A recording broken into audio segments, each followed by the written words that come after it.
pessoal, tudo bem com vocês? RR na área, com muita saudade já para iniciarmos a aula de número 5 do nosso ponto a ponto de processo do trabalho para sua aprovação.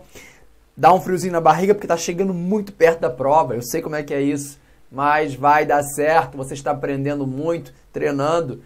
Feliz demais com o feedback de vocês. O pessoal tá postando lá foto, assistindo aula no site do RR, lá no Instagram, bacana. Lógico que eu vou sempre comentar, compartilhar, que legal. Como eu fico feliz em saber que a gente está aí conseguindo fazer um trabalho bacana, ajudando vocês agora com esse edital, para que vocês vençam ponto a ponto os tópicos e sejam logo aprovados, né, que realizem esse grande sonho de vocês. Vamos seguir. Bom, na primeira parte da nossa aula de número 5, a gente vai continuar com o final da aula de número 4, falando das provas no processo do trabalho.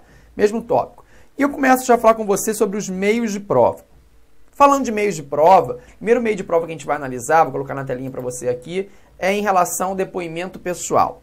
Diz o artigo 848 da CLT, terminada a defesa, seguir-se-á a instrução do processo, podendo o presidente, de ofício ou a requerimento de qualquer juiz temporário, interrogar os litigantes. Esse interrogar os litigantes, nada mais é que o depoimento pessoal. A CLT não faz distinção de nada, de interrogatórios, depoimento, é uma bagunça total, totalmente diferente do processo civil, né, que ele separa certinho o que é um e o que é outro. Então, como a nossa prova é processo trabalho, não cabe a gente explanar tanto a área do processo civil. Então, a gente fica meio que preso em muitas coisas que não são técnicas, mas que vêm dessa forma em prova. Então, não tem como escapar mesmo. Bom, o artigo 820 diz que as partes testemunhas serão inquiridas pelo juiz ou presidente, podendo ser requeridas por seu intermédio a requerimento dos juízes classistas, hoje não mais das partes, representantes ou advogados. O que é interessante aqui? As partes testemunhas são inquiridas pelo juiz. Pelo juiz. Então, sempre vai ser aquela situação. Partes testemunhas. Você pergunta para o juiz devolve a pergunta para a parte. Uma pergunta não é direta para a parte. Beleza? Bom, um outro meio de prova, e o meio de prova mais usado aqui no Justiça do Trabalho, sem dúvida, é a prova testemunhal. Quem pode ser testemunha? É uma pergunta básica. Toda pessoa capaz, que não seja impedida ou suspeita, ela pode ser testemunha aqui no processo de trabalho. Todas. Agora, para ser testemunha, você tem que ter conhecimento dos fatos. Como é que você vai ser uma testemunha e falar, não vi nada, não sei de nada? Isso não existe. Então, testemunha tem, de fato, o conhecimento dos fatos e testemunha presta o compromisso de dizer a verdade. Isso é interessante. A testemunha, ela presta o compromisso de dizer a verdade, somente a verdade, sobre crime, né, sobre a configuração do crime aí de falso testemunho. Bom, a nossa CLT, ela traz três hipóteses que não será prestado compromisso. Ou seja, 3 situações em que você pode ser ouvido apenas como um mero informante, porque testemunha presta o compromisso de dizer a verdade. Ok. Então, testemunha é pessoa capaz, não seja impedida ou suspeita. Ok. Existem 3 hipóteses na CLT que você pode vir a ser ouvido como um mero informante e que você não presta o compromisso. Está no artigo 829 da CLT. A testemunha que for parente, aqui está, até o 3º grau civil, amigo íntimo ou inimigo de qualquer das partes, não prestará o compromisso e seu depoimento valerá como simples informação, é ouvido como informante. Então, parente até o 3º grau civil, amigo íntimo ou inimigo das partes, não presta o compromisso de dizer a verdade, porque certamente não vai falar a verdade. Ah, mas só tem ele, né, para ouvir. Os advogados insistem muito, excelência, ouça aí o pai do reclamante, que ele presenciou, ele viu os fatos, ouça aí um amigo do reclamante, amigo vai prestar o compromisso? Não, porque não vai dizer somente a verdade. Vai falar o que interessa também, claro. Mas pode ser ouvido como um mero informante. Isso, quem sabe, não seja uma prova boa. Pode ser. Bom, a doutrina é pacífica no sentido, isso é interessante, de que o CPC deve ser aplicado de forma supletiva ao processo de trabalho, no que define as hipóteses de incapacidade, impedimento ou suspeição da prova testemunhal. Então, como a CLT ela é muito fraca em relação a quem pode ser testemunha, então vamos utilizar de forma supletiva. Nós temos regra, essa é a aplicação supletiva. Nós temos regra, mas nossa regra não define inteiramente tudo. Então precisamos nos reportar ao CPC. E aí você vai dar uma boa leitura nesse dispositivo, claro, mas eu sinalizo só para você aqui rapidamente o artigo 447. Podem depor como testemunhas todas as pessoas, é a regra, qualquer um pode ser testemunha, exceto as incapazes, impedidos ou suspeitas. Então, quem pode ser testemunha? Todas as pessoas, exceto incapazes, impedidas ou suspeitas. Tá bom? Tranquilo em relação a isso? Muito bem, então não há nenhuma dúvida. Bom, o suspeito ou impedido ele pode ser ouvido sempre como um mero informante, ok? O que eu acho que vem na sua prova sobre prova testemunhal é uma opinião minha. Tem uma súmula. Tem uma súmula. Então, quem acha que súmula OJ não cai, desliga o vídeo, porque vem na sua prova uma súmula. Qual seria essa súmula, Renzetti? Atente-se aqui. Vamos imaginar que você apresente ao juízo uma testemunha que já litigou em face do reclamado ou está litigando em face do reclamado. Pergunta é, o simples fato da sua testemunha ter litigado ou estar litigando contra o mesmo reclamado torna ela suspeita? Não. O simples fato não. Porque se esse fosse o simples fato, pensa aí, num reclamado canalha safado que não paga ninguém. Todo mundo vai ajuizar uma ação contra esse empregador. Óbvio que vai. Então, neste caso, não é isso que torna uma testemunha suspeita. Eu não falei que ela não pode ser suspeita, não é isso. O que eu estou dizendo é, não é o simples fato de ter litigado ou estar litigando que torna a testemunha suspeita. Eu preciso de um algo a mais. Ok? Basicamente é isso. Então, toma cuidado. Eu acabaria com as provas. A prova testemunhal que é a massa aqui no processo de trabalho. Essa é a súmula 357 do TST. Olha lá. Não torna suspeita testemunha o simples fato de estar litigando ou ter litigado contra o mesmo empregador. Isso por si só não vai tornar ela suspeita. Ok? Artigo 821 da CLT. Cada uma das partes não poderá indicar mais de 3 testemunhas. Falamos sobre isso lá na aula de procedimento sumaríssimo, salvo quando se tratar de inquérito, caso em que esse número poderá ser elevado para 6. E claro que aqui não falou do sumaríssimo, isso aqui foi anterior à criação do sumaríssimo. Então, a nossa regra de prova testemunhal é essa aí. No procedimento regra, no procedimento ordinário, 3 testemunhas para cada parte. No inquérito, 6 para cada parte. E no sumaríssimo, 2 testemunhas para cada parte. Não pode esquecer, porque essa bobeirinha, eu sei que bobeirinha, ainda cai na sua prova hoje, tá bom? No procedimento regra, no procedimento ordinário, 3 testemunhas para cada parte. No procedimento sumaríssimo, 2 testemunhas para cada parte. No inquérito, 6 testemunhas. Ok? Renzetti, e quando eu tiver um litisconsórcio, como é que faz em relação à prova testemunhal? Primeira coisa, qual litisconsórcio? Você tem que lembrar que você pode ter um litisconsórcio ativo, ou seja, mais de um reclamante, como você pode ter também um litisconsórcio passivo, mais de um reclamado. Se você tiver um litisconsórcio ativo, você tem que lembrar que ele é facultativo. Então, não há alteração no número de testemunhas. É você com a outra pessoa que resolvem juntos ajuizar uma reclamação trabalhista em face daquele reclamado. Opção de vocês, faculdade de vocês. Poderiam ajuizar sozinhos? Tranquilamente. Mas preferiram, por celeridade, economia processual, entrarem juntos. Ok, isso não vai alterar o número de testemunhas. Se vocês estiverem num procedimento ordinário, que é a regra, 3 testemunhas. Até 3. No sumaríssimo, até 2. Já em relação ao litisconsórcio passivo, há alteração sim. Porque o litisconsórcio passivo foi você, reclamante, que quis. Não foi o reclamado que quis lá estar representado, está sendo reclamado com outro reclamado. Ele não escolheu isso. Então, nesse caso, vamos ter sim uma alteração no número de testemunhas. Cada reclamado, na hipótese de litisconsórcio passivo, ouvirá o número X de testemunhas. Então, se você ajuizou uma ação em face de um grupo econômico, contra a empresa A, contra a empresa B e contra a empresa C. Ok. Cada empresa do grupo, no procedimento ordinário, pode ouvir até 3 testemunhas. Se fosse no sumaríssimo, até 2 testemunhas. Atente-se bem a isso. Eu só tenho alteração no litisconsórcio passivo. Beleza? Decorebinha aqui pra gente. Artigo 822. As testemunhas não poderão sofrer qualquer desconto pelas faltas aos serviços ocasionados pelo seu comparecimento para depor quando devidamente arroladas ou convocadas. O que é isso? Interrupção do contrato de trabalho. Interrupção não pode sofrer qualquer falta no serviço. Quando você aprendeu isso no artigo 473, na sua aula de Direito do Trabalho com o maluco do Rogério Renzetti, aprendeu. Quando você vai comparecer em juízo, comparece para quê? Para ser parte, ser testemunha, para o júri, o que for. Comparecendo em juízo, você não sofrerá descontos nos seus salários, Porque essa é uma hipótese clássica de interrupção do contrato de trabalho. E interrupção é sem trabalho com salário. Fechado? Artigo 823, costuma muito cair. Se a testemunha for funcionário civil ou militar, testemunha, funcionário civil ou militar, e tiver de depor em hora de serviço será requisitada ao chefe da repartição para comparecer à audiência marcada. Então, quem é testemunha? Um funcionário civil ou militar. Vai depor? Vai na hora do serviço. Então, nesse caso, essa testemunha, funcionário civil ou militar, tem que ser requisitada ao chefe da repartição. Tem que requisitar a ele. Renzete, se for fora da hora de serviço, não tem requisição nenhuma. Aí vai diretamente com o funcionário civil ou militar. É só se for no horário de trabalho. A ideia básica é essa aqui, não tumultuar o horário de trabalho.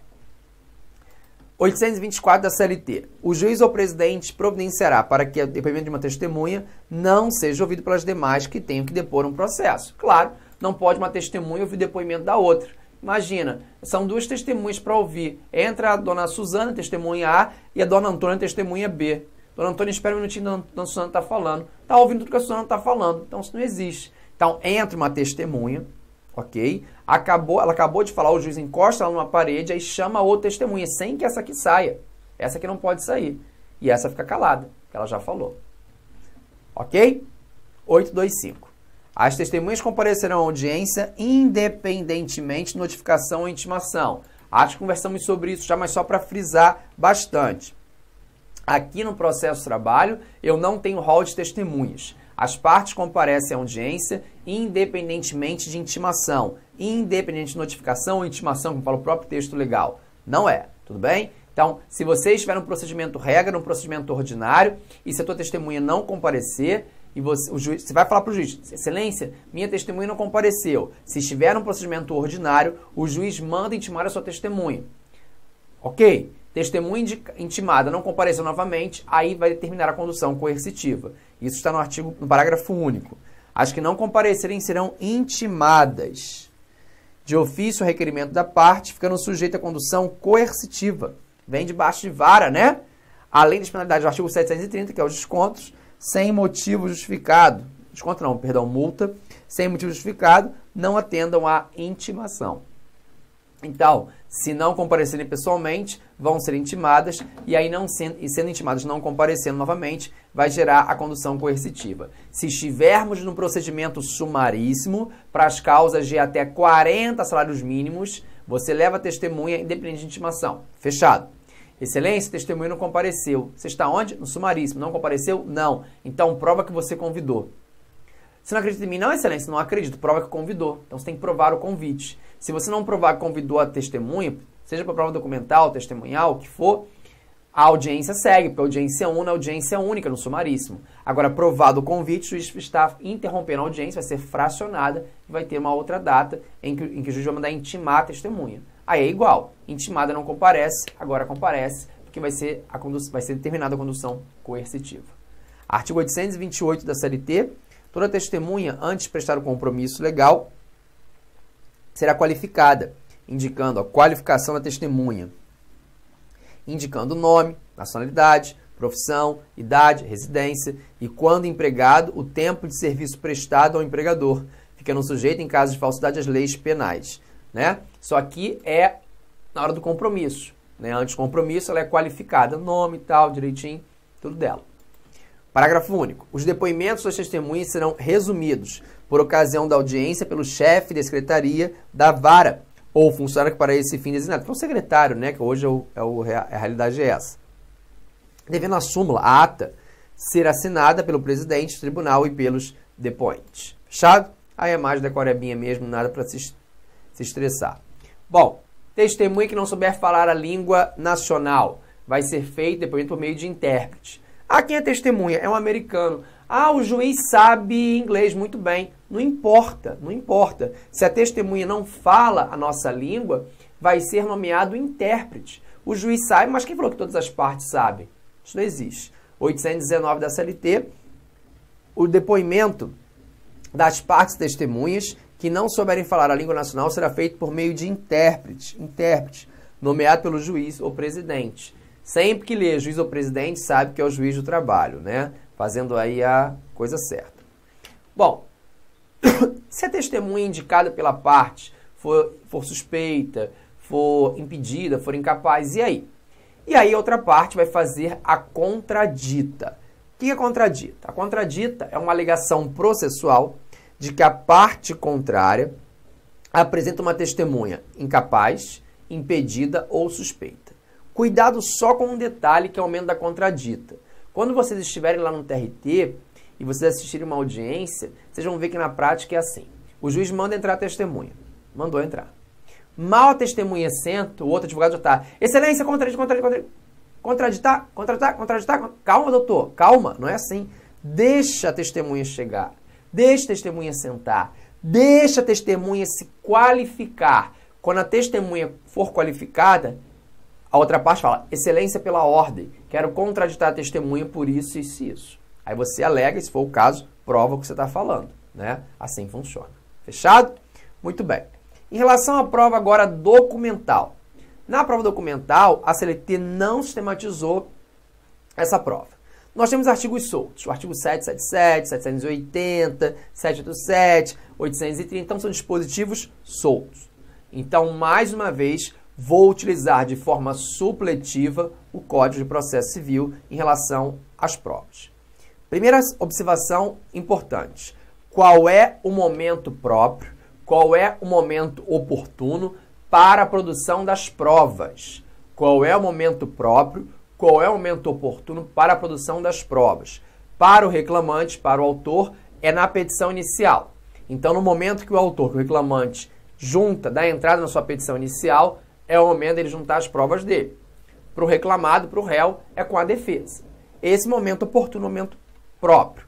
Veja, o artigo 787, nós já lemos ele, mas vale a pena, da CLT fala assim, a reclamação escrita deverá ser formulada em duas vias e desde logo acompanhada dos documentos em que se fundar. Se exige que ela chegue logo com os documentos a que se fundar, qual é a resposta? Qual é a ideia aqui? Que a prova documental vem anexada com a petição inicial. Eu tenho duas vias. Uma vai ficar no processo, com todos os documentos. E a segunda via, que é a notificação para o reclamado comparecer à audiência. Então, esse momento, essa é a oportunidade para o reclamante anexar, juntar, fazer a sua prova documental.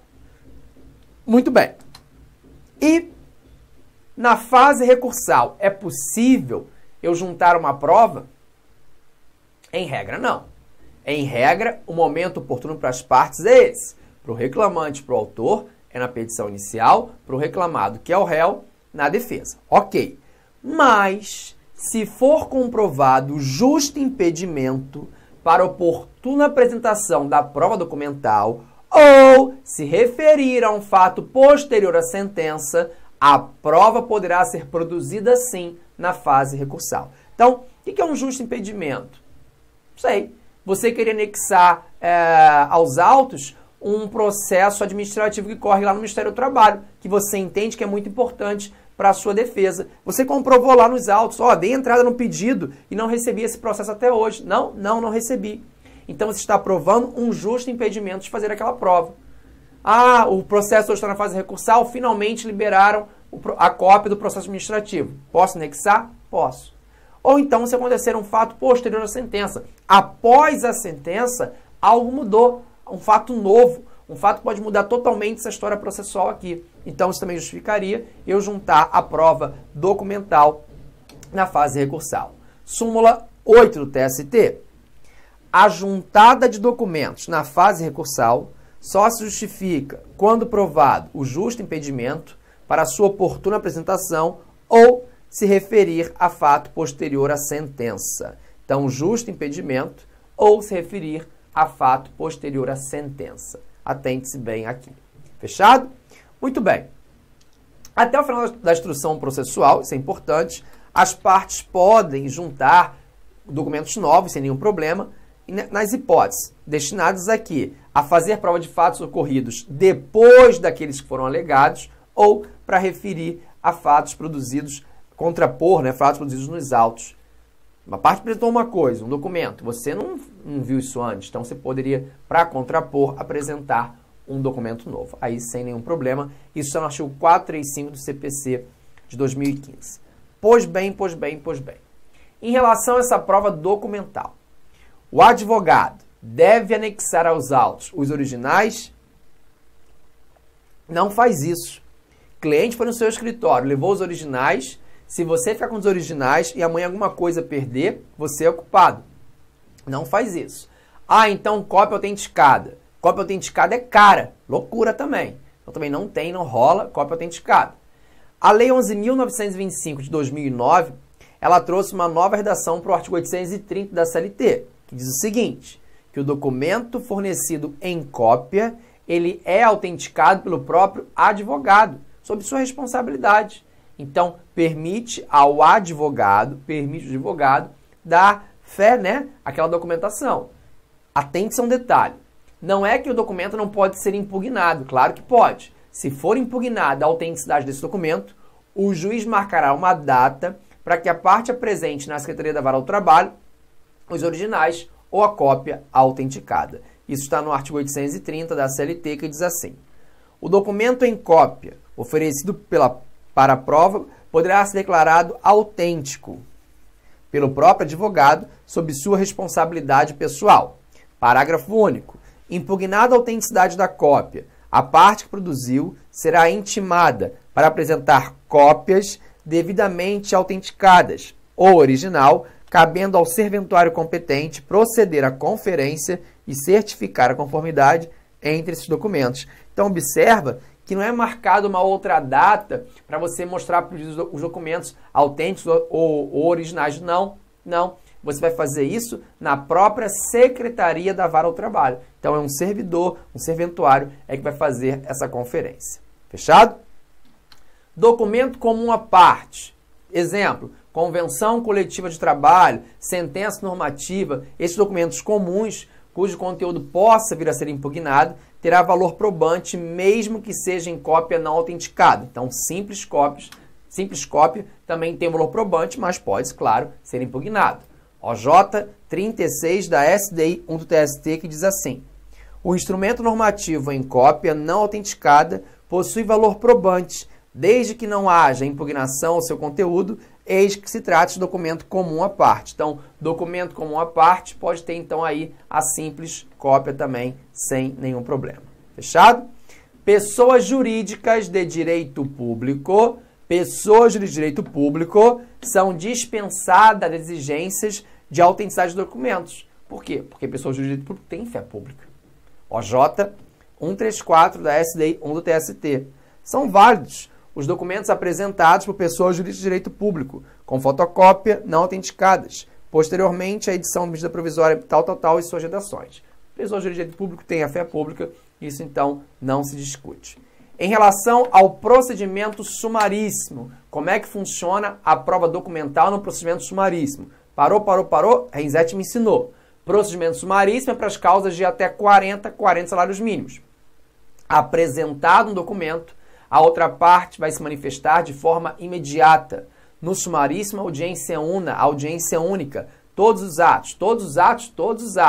A conciliação, a instrução, o julgamento acontece numa única data.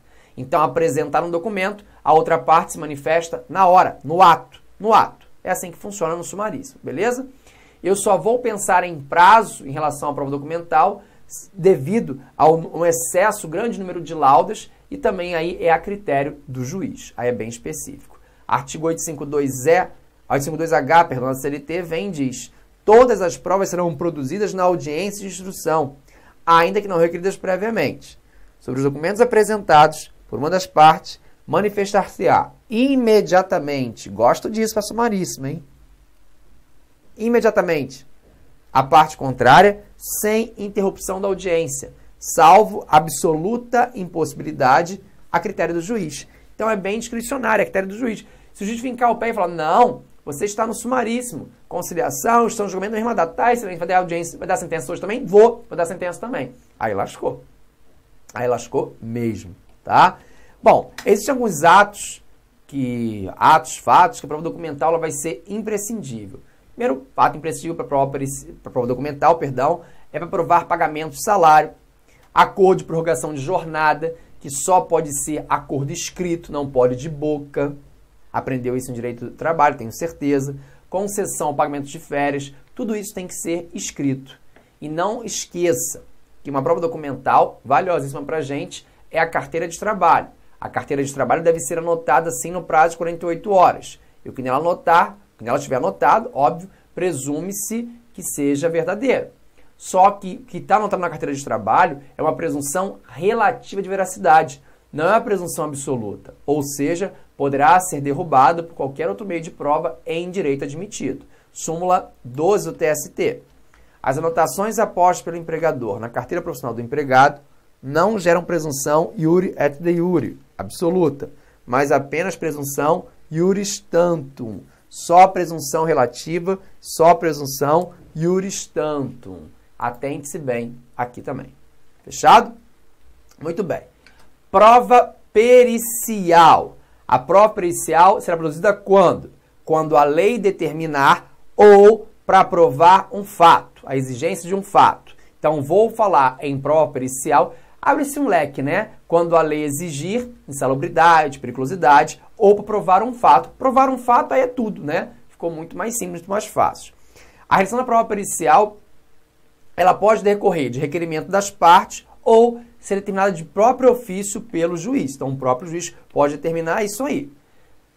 Como a lei determina a prova pericial na insalubridade e na periculosidade, quem vai fazer a perícia? Não responde o perito, não, que eu vou ficar triste. Médico ou engenheiro do trabalho. E não há nenhuma distinção, é médico ou engenheiro, OJ 165 da SDI 1 do TST. O artigo 95 não faz qualquer distinção entre médico e engenheiro para efeito de caracterização e classificação da insalubridade e periculosidade, bastando para a elaboração do laudo, seja profissional devidamente qualificado. Tem que ser um profissional qualificado.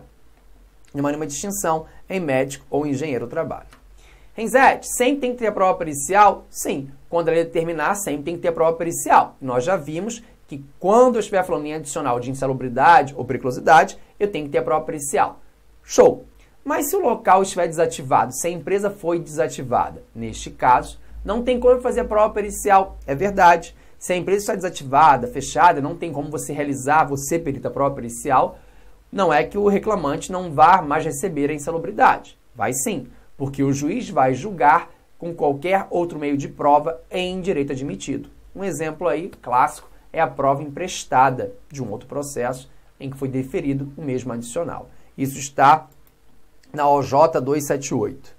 A realização de perícia é obrigatória para a verificação da insalubridade. Quando não for possível sua realização, como em caso de fechamento da empresa, poderá o julgador utilizar-se de outros meios de prova. Poderá o julgador utilizar-se de qualquer outro meio de prova em direito admitido.